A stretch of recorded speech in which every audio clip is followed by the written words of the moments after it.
Сәлем достар, бүгінгі түс шору шығарылымында түсіңізде шаш көрсеңіз ол нені білдіреді? Ең алдымен каналыма подписаться жасап, видеоға лайк басуды ұмытпаңыздар.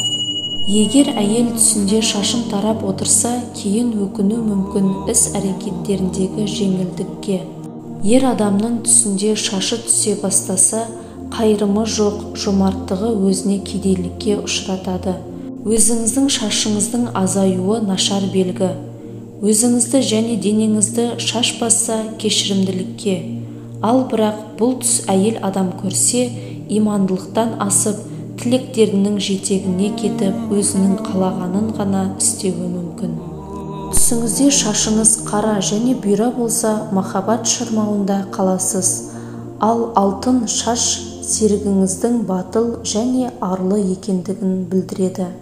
Сүйіктіңіздің шашы отты түсті болса, қарым-қатынастарыңызды өзгертулер күтпек. Ал қоңыр шаш өз иесіне жұмыстағы сәтсіздіктерді әкеледі. Әдемі шаш ісіңіздің сәтті шығуына, ал шашыңыз түсіңізде тым қысқа болса, жамандықты алдын алу үшін ақшаны оңды-солды шашпаңыз. Жұмсақ шаштың сәнді қайырлуы толассыз бақытқа. Әйелдің түсінде шашын ашық және қара түске көретін болса, алдағы уақытта қабылдайтын шешімге үлкен күмәнмен қарауы мен сақтыққа. Жиналмаған алба-жұлба шаш бақытсыздыққа болжайды.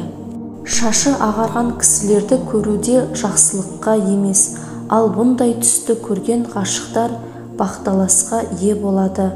Шаштың түсуі де нашар түстердің бірі.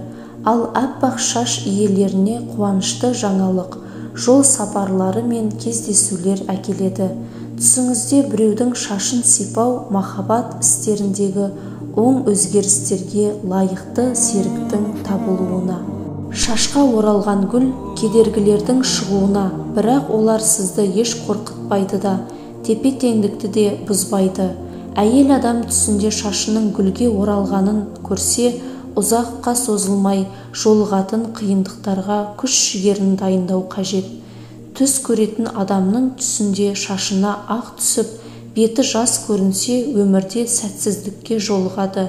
Егер сақтық танытпаса, ауырып қалуы да мүмкін.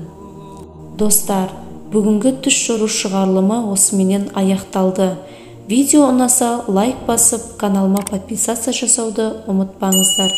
Келесі кездескенше сау болыңыздар.